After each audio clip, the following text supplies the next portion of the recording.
Здравствуйте, с вами журналист Олег Желнин. Как мы узнали, исполнение бюджета городского округа город Якутск составляет практически 100%.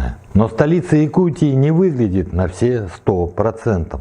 И это доказывает проверки Общественного народного фронта Якутии по вывозу мусора и санитарным точкам. Вот она, вновь наша новая старая свалка. Это село Пригородное, улица Новая. А вот здесь вот сразу берег протоки. Вода была весной, вот здесь вот внизу уже была вода с реки сюда заходит. Вот здесь сколько? 20 метров от силы.